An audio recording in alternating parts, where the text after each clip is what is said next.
ठीक है। MBA fourth semester का जो हमारा स्पेशलाइजेशन है बैंकिंग फाइनेंस, उसका एक सब्जेक्ट है फाइनेंशियल रिस्क मैनेजमेंट।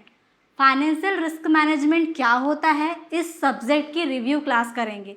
इस रिव्यू क्लास में हम देखेंगे यूनिट फर्स्ट से लेकर यूनिट लास्ट, मतलब unit 1, unit 2, unit 3, unit 4, unit 5, इसमें कौन कौन से टॉपिक है और कौन से टॉपिक हम आगे जाके कवर करेंगे, ये सारे टॉपिक्स हम देखेंगे। ठीक है, स्टार्ट करते हैं। सबसे पहले हम देखते हैं कि जो हमारे सब्जेक्ट का नाम है फाइनेंशियल रिस्क मैनेजमेंट, ये क्या होता है।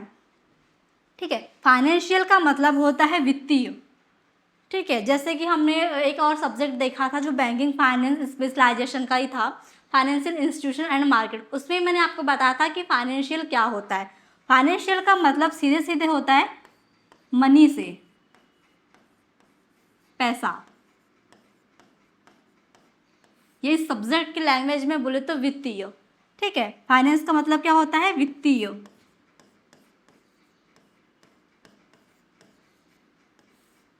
रिस्क का मतलब होता है जोखिम।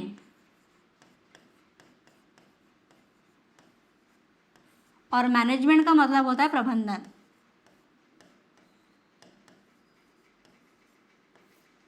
ठीक है, फाइनेंशियल का मतलब वित्तीय, रिस्क का मतलब जोखिम और मैनेजमेंट का मतलब होता है प्रबंधन। फाइनेंशियल मतलब जो पैसों से संबंधित होता है, जैसे कि आप क्या कर रहे हैं, पैसा ट्रांजैक्शन कर रहे हैं, बैंक से लोन ले रहे हैं या फिर आप बैंक में डिपॉजिट कर रहे हैं, तो जो आप पैसों से संबंधित काम कर रहे हैं वो क्या हो गया, फाइनेंशियल हो गया। रिस्क मतलब जोखिम और मैनेजमेंट का मतलब होता है प्रबंधन। इस सब्जेक्ट में हम पढ़ेंगे कि जो पैसों से संबंधित रिस्क है, जैसे कि हमने क्या किया, किसी बैंक से लोन लिया, अब क्या हो रहा है, इंटरेस्ट रेट बढ़ रहा है, इंटरेस्ट रेट कम हो रहा है, तो क्या होगा, जो हमारा लोन है उस पर भी इफेक्ट पड़ेगा। अगर जैसे कि इंटरेस्ट रेट बढ़ रहा है मतलब आपको क्या होगा, लॉस होगा, वहाँ पर आपको मार्केट रिस्क होगा। उसको कैसे मैनेज करना है, उसका प्रबंधन कैसे करना है, इस सब्जेक्ट में हम देखेंगे। सिंपल सा बोले तो फाइनेंशियल रिस्क मैनेजमेंट का मतलब होता है वित्तीय जोखिम का प्रबंधन करना। मतलब जो पैसों से संबंध हमें किसी भी प्रकार का रिस्क हो रहा है, कोई फाइनेंशियल रिस्क हो रहा है, मार्केट रिस्क हो रहा है या अदर कोई भी रिस्क हो रहा है, उसको कैसे मैनेज किया जाता है, इस सब्जेक्ट में हम कवर करेंगे। ठीक है, अब स्टार्ट करते हैं यूनिट फर्स्ट।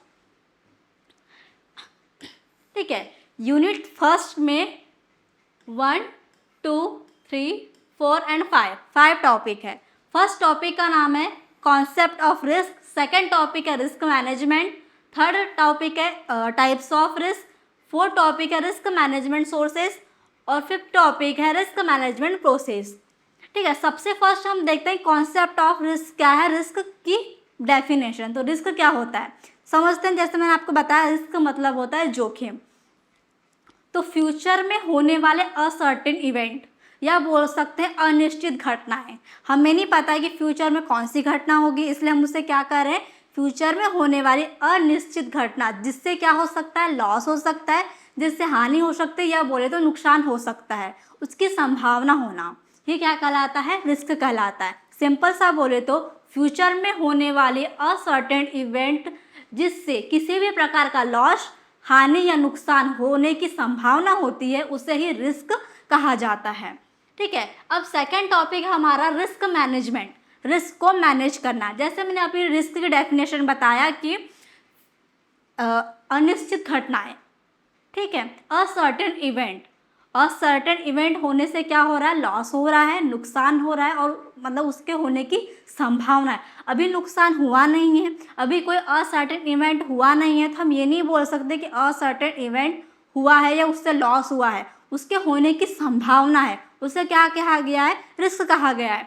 उस रिस्क को मैनेज कैसे करना है, अब किसी भी रिस्क को मैनेज करने के लिए क्या करना पड़ेगा, सबसे पहले जो रिस्क हुआ है उसको एनालाइज करना पड़ेगा, सबसे पहले उसको आइडेंटिफाई करना पड़ेगा, उसको पहचानना पड़ेगा रिस्क कौन सा है, उसको एनालिसिस करना पड़ेगा, उसके बाद उसको कंट्रोल करने या मिनिमाइज करने की प्रोसेस करनी पड़ेगी। तो वही हम देखेंगे रिस्क मैनेजमेंट में उसकी डेफिनेशन कि रिस्क मैनेजमेंट होता क्या है। उसके बाद जो रिस्क मैनेजमेंट टॉपिक है प्रोसेस, हम इसी के साथ में देखेंगे कि रिस्क मैनेजमेंट क्या है और रिस्क मैनेजमेंट की प्रोसेस क्या है।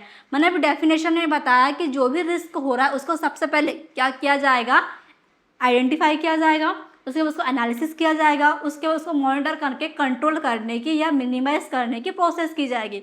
तो जो प्रोसेस मैंने अभी बताया आपको 1 बाय 1, उससे क्या करेंगे हम continue step by step risk management process में कवर करेंगे। ठीक है, तो कॉन्सेप्ट ऑफ रिस्क भी क्लियर हो गया, risk management and risk management process आपकी क्लियर हो गई। फिर टॉपिक है टाइप्स ऑफ रिस्क। अब कॉन्सेप्ट ऑफ रिस्क जब हम पढ़ेंगे कि रिस्क क्या होता है, उसी टाइम हम पढ़ेंगे इसके साथ में ही कि टाइप्स ऑफ रिस्क क्या होता है। सबसे पहले डेफिनेशन देखेंगे, इसका कॉन्सेप्ट देखेंगे, इसकी अवधारणा क्या कह रही है, उसके बाद इसके टाइप्स देखेंगे, टाइप्स ऑफ रिस्क है क्या। नॉर्मली बता दूं types of risk, risk 2 type से होते हैं, सिस्टमेटिक एंड अनसिस्टमेटिक। इससे हम जब हम कहना चाहिए क्लासेस करेंगे इसकी रेगुलरली स्टेप बाय स्टेप, जैसे कि हमने देखा कि हमारी फर्स्ट यूनिट का फर्स्ट टॉपिक ये है, फिर सेकंड ये है, थर्ड ये है, फोर्थ है, ये फिफ्थ है। जब हम इसके रेगुलर क्लास करने लगेंगे तब हम इसकी क्या करेंगे, इसकी जो डिस्क्राइब एक्सप्लेन लाइन से करते जाएंगे। ठीक है, तो कॉन्सेप्ट ऑफ रिस्क और टाइप्स ऑफ रिस्क हम साथ में पढ़ेंगे, risk management and risk management process हम साथ में पढ़ेंगे। फिर हमारा टॉपिक बच जाता है इसमें रिस्क मैनेजमेंट सोर्सेस, कि जो रिस्क हो रहा है, ठीक है, वो कहाँ कहाँ से आ रहा है, वो उसको कौन कौन से सोर्सेज उत्पन्न कर रहे हो, कहाँ कहाँ से सोर्स रिस्क आ रहा है, उस सोर्स को भी हम देखेंगे कि कौन कौन से सोर्सेज से। तो ये यूनिट फर्स्ट है जो बहुत ही छोटी सी है और शायद 3 से 4 टॉपिक में हमारी कवर भी हो जाएगी। या फिर देखेंगे जैसे कि अंदर बुक में उसमें और सारी चीज़ें क्या है, हो सकता है कि जो आपके टॉपिक दिए हैं उसे छोड़ के अंदर भी कुछ और हो, हम उसे भी उसमें कवर करेंगे। बट जो मेन टॉपिक है टाइप्स ऑफ रिस्क, उसके साथ कॉन्सेप्ट ऑफ रिस्क, उसको टाइप्स ऑफ रिस्क के साथ देखेंगे, risk management and risk management process साथ में देखेंगे, और एक टॉपिक हम देखेंगे रिस्क मैनेजमेंट सोर्सेज। हाँ, और एक मतलब यूनिट फर्स्ट में आपका टॉपिक आएगा रिटर्न। ठीक है, रिस्क और रिटर्न, तो रिस्क क्या है हम लोग देख लेंगे, और सेकंड टॉपिक में हम देखेंगे रिटर्न क्या होता है, रिटर्न के टाइप्स कौन कौन से होते हैं। ठीक है, इसमें हमारी यूनिट जो फर्स्ट है वो कंप्लीट हो जाएगी। फिर हमारी सेकंड यूनिट, सेकंड यूनिट में फर्स्ट टॉपिक हमारा इंट्रोडक्शन टू डेरिवेटिव्स। डेरिवेटिव्स क्या होते हैं, डेरिवेटिव्स एक फाइनेंशियल कॉन्ट्रैक्ट होती है जिसकी वैल्यू किसी दूसरे असेट पर डिपेंड करती है। मतलब जो भी कॉन्ट्रैक्ट हमारा हो रहा है उसकी वैल्यू क्या कर रही है, दूसरे असेट्स पे निर्भर कर रही है। और एग्जांपल में हम देखें तो जैसे क्या हुआ, मान लो अभी सोना, ठीक है, सोने की कीमत क्या है 60,000 पर 10 ग्राम। ठीक है, सोने की कीमत क्या है 60,000 पर 10 ग्राम। ये क्या हुआ, हमारे अभी वैल्यू है प्रेजेंट की। बट डेरिवेटिव्स की डेफिनेशन क्या कह रही है, डेरिवेटिव्स एक ऐसे फाइनेंशियल कॉन्ट्रैक्ट होते हैं जिनकी वैल्यू दूसरे असेट्स पर डिपेंड करती है। और जो डेरिवेटिव्स होते हैं वो 4 प्रकार के होते हैं, फ्यूचर, ऑप्शन, फॉरवर्ड और स्वैप। ये 4 प्रकार के डेरिवेटिव्स होते हैं। ठीक है, तो हमने जो डेरिवेटिव्स की डेफिनेशन में पढ़ा कि डेरिवेटिव्स क्या है, एक फाइनेंशियल कॉन्ट्रैक्ट है और उसकी जो वैल्यू होती है दूसरे असेट्स पे निर्भर करती है। इसको एग्जांपल से समझिए, जैसे कि क्या हुआ, अभी सोने की कीमत, गोल्ड की कीमत 60,000 पर 10 ग्राम है। ठीक है, अभी क्या होगा, फाइनेंशियल कॉन्ट्रैक्ट होगा, आज ही कॉन्ट्रैक्ट हुआ कि हमें जो गोल्ड है वो 60,000 पर 10 ग्राम के हिसाब से लेना है। ये आज कॉन्ट्रैक्ट कंप्लीट हो गया। बट होता क्या है कि कुछ दिनों बाद सोने की कीमत क्या हो जाए, कम हो जाए या बढ़ जाए। बट आज कॉन्ट्रैक्ट जो हुआ है, ठीक है, आज जो फाइनेंशियल कॉन्ट्रैक्ट हुआ है कि 60,000 पर 10 ग्राम के हिसाब से हमें सोना लेना है, अगर हम उस सोने को 10 दिन बाद भी ले, 1 महीना बाद भी ले, तो क्या होगा, हमको वो उसी कीमत पे मिलेगी। ठीक है, अगर जैसे मान लो कि इसकी कीमत 55,000 पर 10 ग्राम होगी तो क्या होगा, कॉन्ट्रैक्ट लॉस में जाएगा। या फिर 60,000 की जगह अगर सोना 70,000 पर 10 ग्राम हो गया तो क्या होगा, हमारा कॉन्ट्रैक्ट लॉस में जाएगा। ठीक है, और कम हुआ तो किस में जाएगा, लॉस में जाएगा। और ज़्यादा में हुआ तो क्या होगा, हम प्रॉफिट में जाएंगे। क्योंकि हम क्या कर सकते हैं, हमने 60,000 पर 10 ग्राम के हिसाब से सोना लिया था, बट अब क्या हुआ है, अब सोने की कीमत बढ़ गई है। अब क्या हो गया, 70,000 हो गया है, 70,000 पर 10 ग्राम हो गया। अब क्या होगा, अब अगर हम सोना बाहर बेचते हैं तो क्या होगा, हमें 10,000 का यहाँ पर क्या होगा, फ़ायदा होगा। तो ये क्या होगा, हमारा एक प्रॉफिट कॉन्ट्रैक्ट होगा। तो इसमें यही कहा गया है कि जो हमारा फाइनेंशियल कॉन्ट्रैक्ट होता है उसकी वैल्यू दूसरे असेट्स पे डिपेंड करती है। ठीक है, फिर सेकंड हमारा है फ्यूचर।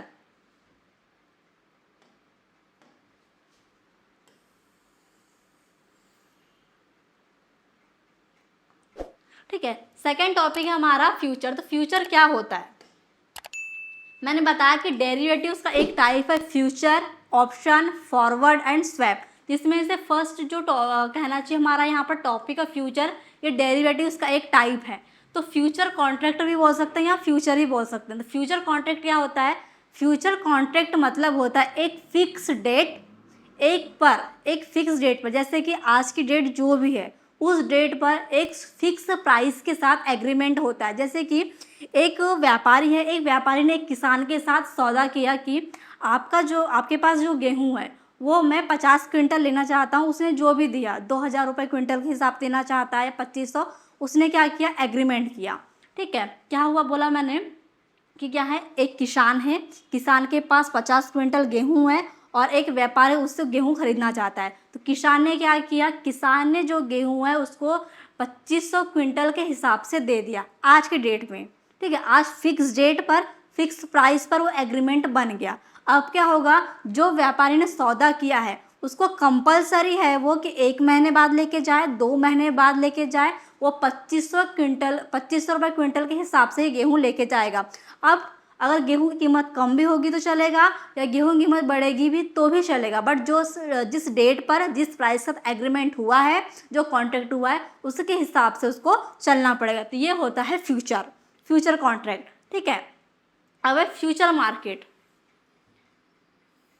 अब फ्यूचर मार्केट क्या होता है? जैसे मैंने डेफिनेशन बताया क्या फ्यूचर की, फ्यूचर पर क्या हो रहा है? फ्यूचर कॉन्ट्रैक्ट में एक फिक्स डेट पर एक फिक्स प्राइस के साथ किसी भी असेट को, जैसे मैंने गेहूं का नाम लिया, कोई भी किसी प्रकार का असेट्स हो उसको बाय और सेल करने का कॉन्ट्रैक्ट होता है या एग्रीमेंट होता है।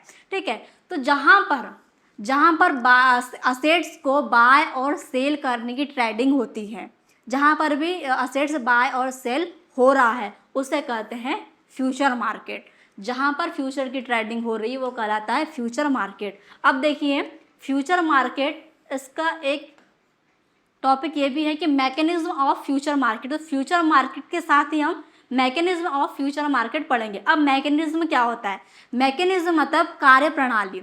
फ्यूचर मार्केट कैसे काम करता है, वहाँ ट्रेडिंग कैसी होती है, और जो ट्रेडिंग का सेटलमेंट कैसे होता है, ये सारी चीज़ें हम किस में देखेंगे? मैकेनिज्म ऑफ फ्यूचर मार्केट में देखेंगे। तो मैकेनिज्म ऑफ फ्यूचर मार्केट हम साथ में देखेंगे, future market and mechanism of future market. अब हमारा टॉपिक बच जाता है एक क्या, कि फ्यूचर प्राइस क्या होता है। और फ्यूचर प्राइस वो प्राइस होता है जिसके हिसाब से कॉन्ट्रैक्ट दिया जा रहा है, मतलब जो प्राइस होता है। जैसे कि हमने गेहूं का बताया कि उस किसान ने उस व्यापारी को 2,500 रुपये क्विंटल के हिसाब से गेहूं दिया। तो क्या हुआ? उसका एक प्राइस निकाला गया। ठीक है। एक प्राइस सेट किया गया। उसी प्राइस को, वैसे ही प्राइस को, किसी भी असेट्स के प्राइस को क्या करना? कैलकुलेट करना ही क्या कहलाता है? फ्यूचर प्राइसेस कहलाता है। ये हमारी है सेकेंड यूनिट। अब देखते हैं थर्ड यूनिट का फर्स्ट टॉपिक है ऑप्शन। ये भी क्या है? डेरिवेटिव्स का एक टाइप है। फिर है currency option, pricing option, Black Scholes model, option trading और ऑप्शन ट्रेडिंग स्ट्रेटजी। ठीक है। सबसे पहले देखते हैं ऑप्शन क्या होता है। जैसे हमने फ्यूचर देखा था कि फ्यूचर में क्या हो रहा था? फ्यूचर कॉन्ट्रैक्ट में एक फिक्स डेट पर एक फिक्स्ड प्राइस के साथ एग्रीमेंट हो रहा था। उसमें कंपलसरी था कि जो व्यापारी ने उस किसान के साथ सौदा किया है, जो बाय और सेल करने का एग्रीमेंट हुआ है, उसे पूरा करना पड़ेगा, वो मना नहीं कर सकता। ठीक है। बट इसमें एक चीज़ ये होता है कि ऑप्शन रहता है उसके लिए। एग्रीमेंट हुआ बाय और सेल करने का, बट मान लो मैंने जैसे वो एग्जाम्पल दिया था अभी गेहूं वाला, कि एक व्यापारी ने क्या किया? एक किसान के पास से 2,500 रुपये क्विंटल के हिसाब से गेहूं खरीदा। अब क्या होता है? ये एग्रीमेंट आज फिक्स डेट पर हो गया, फिक्स प्राइस के साथ हो गया, बट फ्यूचर में क्या होता है? गेहूं की कीमत बढ़ गई या कम हो गई। ठीक, कम हो गई। अब 25 रुपये क्विंटल की जगह गेहूं जा रहा है 2,000 रुपये क्विंटल के हिसाब से। तो इसमें क्या होगा? उस व्यापारी को लॉस हुआ क्योंकि उसने 2,500 रुपये क्विंटल के हिसाब से खरीद लिया है। उसके पास एक ऑप्शन होता है कि वो इस ऑप्शन को छोड़ सकता है या उस एग्रीमेंट को छोड़ सकता है।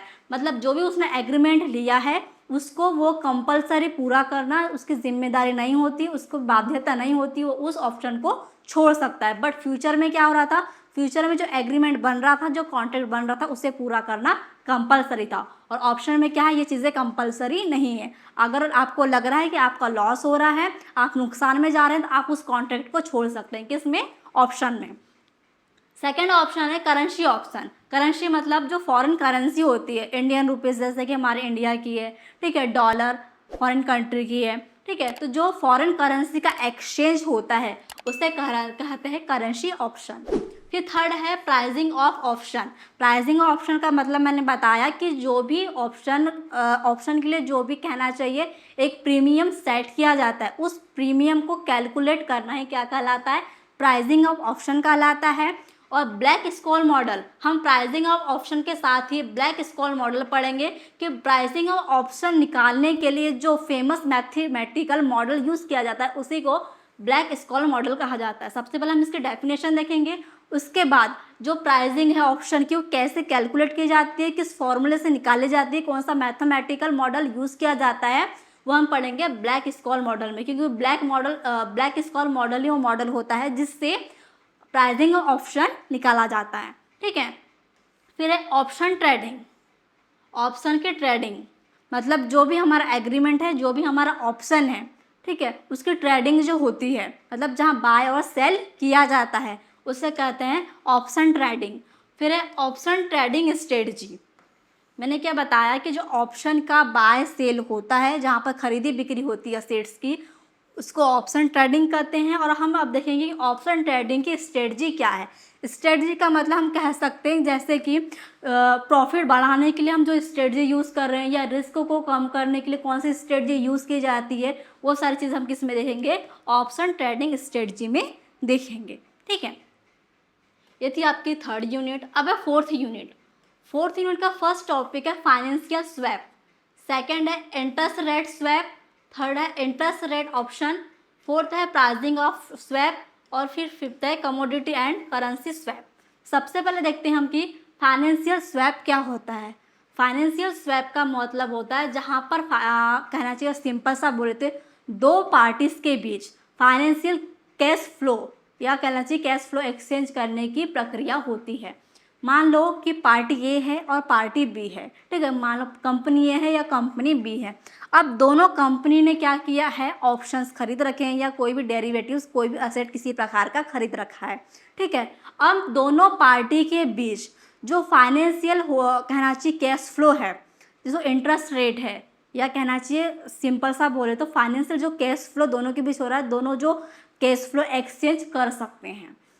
मान लो कंपनी ए है, कंपनी बी है। कंपनी ए ने क्या किया है? लोन लेके रखा है, कंपनी बी ने भी लोन लेकर रखा है। अब कंपनी ए क्या कर रही है? कंपनी ए अपना जो इंटरेस्ट रेट है वो क्या दे रही है? फिक्स्ड रूप में दे रही है।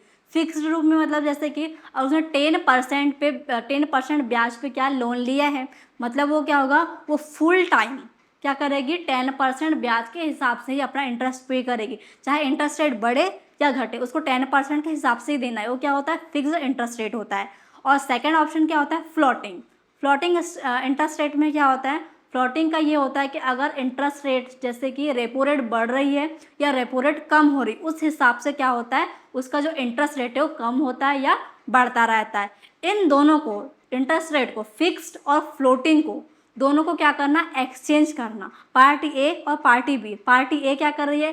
फिक्स्ड इंटरेस्ट दे रही है, पार्टी बी जो है फ्लोटिंग इंटरेस्ट दे रही है। वो दोनों क्या कर रही है? आपस में जो फाइनेंशियल कहना चाहिए कैश फ्लो चल रहा है उसको एक्सचेंज कर सकती है, वो कहलाता है फाइनेंशियल स्वैप।